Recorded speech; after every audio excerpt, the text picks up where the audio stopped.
It's my great pleasure to have a talk right here. And my name is Yishong Huang. I'm a fifth-year PhD student from Chen Li's group.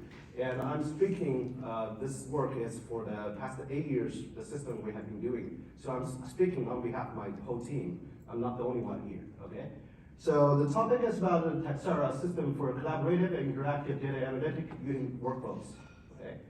So we all see those go-to data science tools is notebook, right? User write code and execute the code, Python code, and generate the point logs, and you see the executed result in visualizations.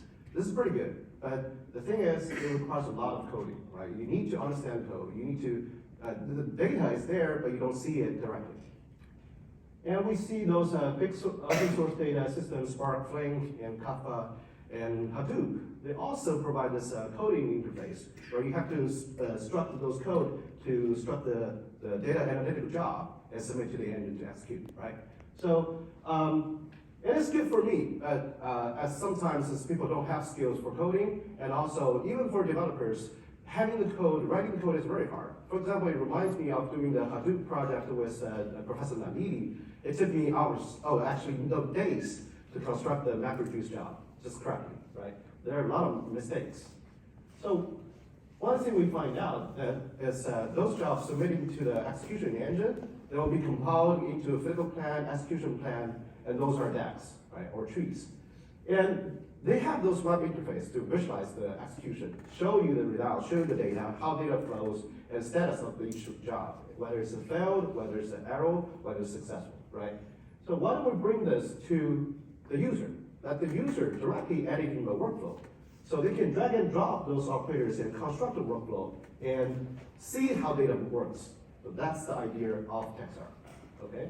So this is our system, and we call it workflow-based data analytical system, where users can construct those workflow and see data flow into the branches.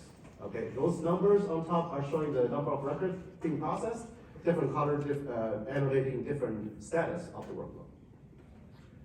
And comparing this with the abstraction, the script-based abstraction is, you see all the code, but here you don't see any code.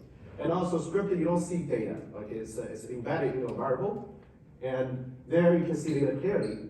And also for scripts, it's kind of hard to see how the execution was going on. Like usually it's the order of the sequential going from top to bottom.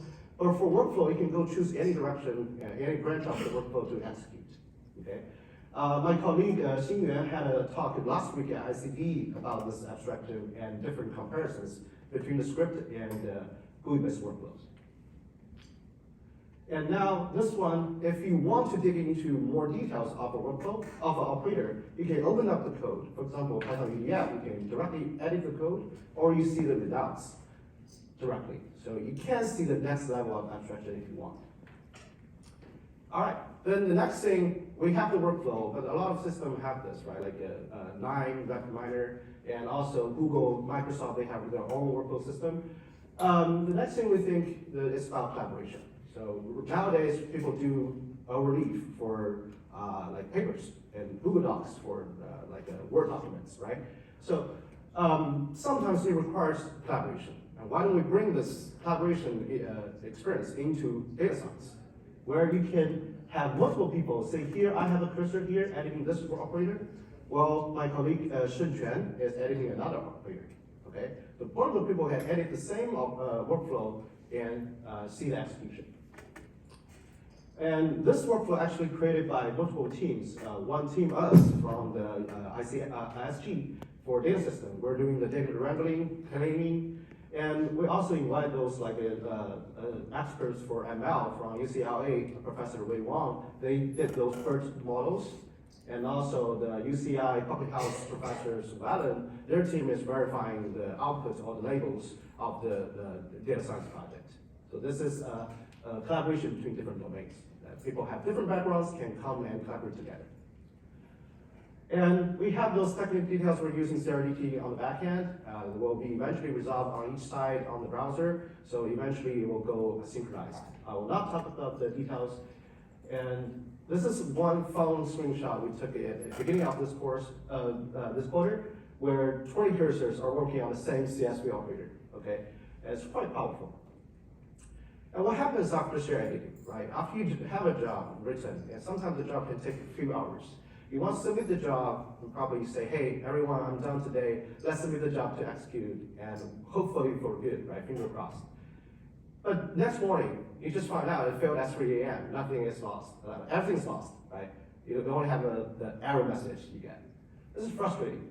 So what do? This is kind of like black box, right? The execution itself is such saying you just submit an execution and you don't touch it, you just wish for good. What about let's open up this black box? That's why we're introducing interactions. So for interactions, I mean, during the execution of our workflow, can we let the user send a message to each one of the workers, communicate with the execution? So we designed this Ember, which is an interactive, aware distributed engine that it built on top of the ARCAD actor system, where we have a coordinator, and also each operator will generate a parallel worker actors, right? There are channels for data to pass, those are marked in blue, and also we have this special channel for control messages from the coordinator directly to each worker actor. Okay, those are 4 control messages to be sent from the coordinator to the worker. Then what kind of interactions can we do, right? One example we started is pause. So we find it's actually useful. When something is running, the user just say, hey, hold on, wait a second, let me see what's going on, all right? So user wants to pause the execution and do some inspection.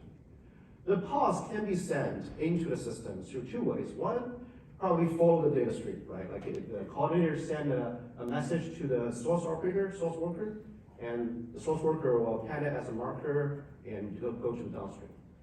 And every operator here will do something and process its tuples, and after that you will propagate this marker to the downstream as well. Eventually it hits everyone. This is embedded control message. This is good, but it has a low latency, right? Because some of the operators need to process the tuples, and it takes time, and the control message won't be handled until all the tuples are done. Then another way is called directed control message. Directly sent to it, right? Go back, bypass the order of the data. That will be more challenging, but it's a better experience, but much more challenging, okay? So how do the workers receive those messages, right? Like imagine you're doing some typing yourself and you want to receive a message from your boss, right? So one way to do it is forcefully. Give you an alert, hey, there's earthquake right now, just go out, right? So we have this control processing thread and data processing thread. The data processing thread is executing the data processing logic, where the control processing thread can go and directly send the suspension to the data processing thread, say, hey, stop right here. This is good, it's forcefully, but sometimes it will fall into the position where you don't know what's going on, right? The user doesn't understand what's going on in the thread, so it's not user-friendly. Another way is the voluntary approach, where you can let the data processing thread voluntarily check. Like I'm doing some typing and I check it frequently. I check, hey, is there a message for me? Once you see that message, you go ahead and handle it. Right? This is more user-friendly. We find that those stops, if it's designed by the user, is much more efficient, and the user can get what they want easily. Okay. So.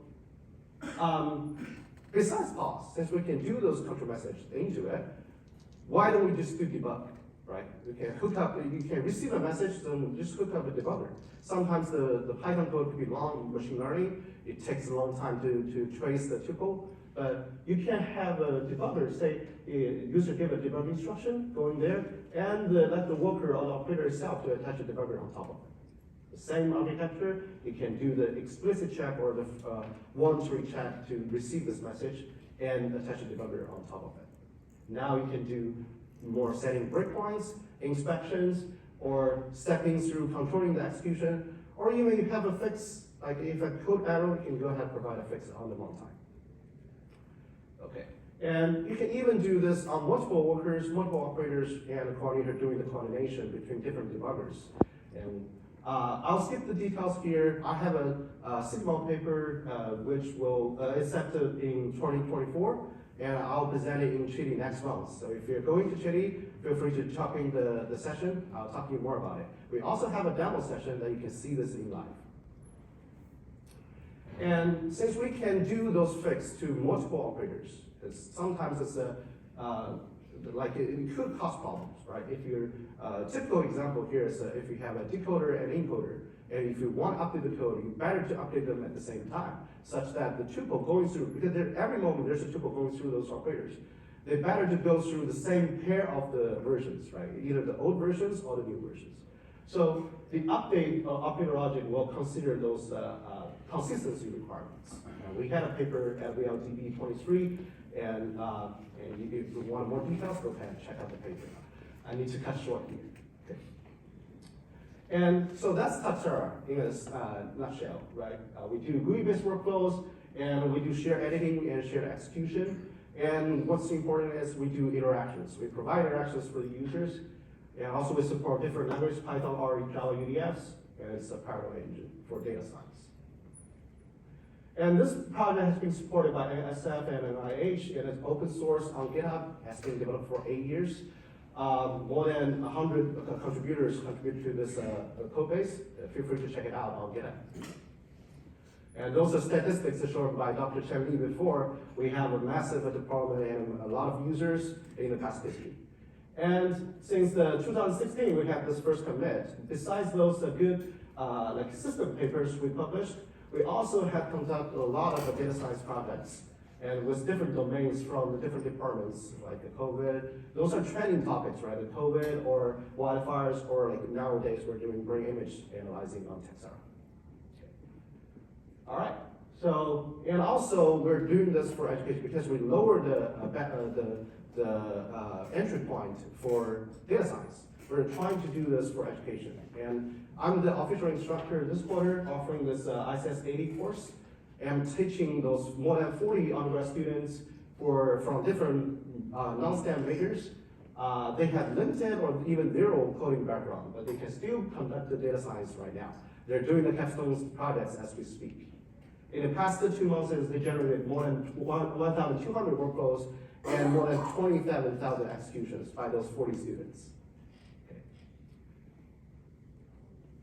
And again, the system cannot be built by one man. It takes a village, right? So those are the PhD students. Some of them are graduated. And also we're following Dr. Chen Li's lead on developing the system. And I want to acknowledge one person, Zuozhi Wang, who is devoted himself for 7 years on this project, and basically everything he did in his undergrad and PhD student life is on this system. Yeah. Okay, that's it. Thank you. One last thing, sorry. Let me introduce myself again. I'm a 5th year PhD student. That means I will be graduating next year, summer 2025. Okay, so if you have a position like in a postdoc, academia, or in researchers, or in like a software engineer, anything, if you think I'm fit, go ahead and contact me. Thank you. Yeah.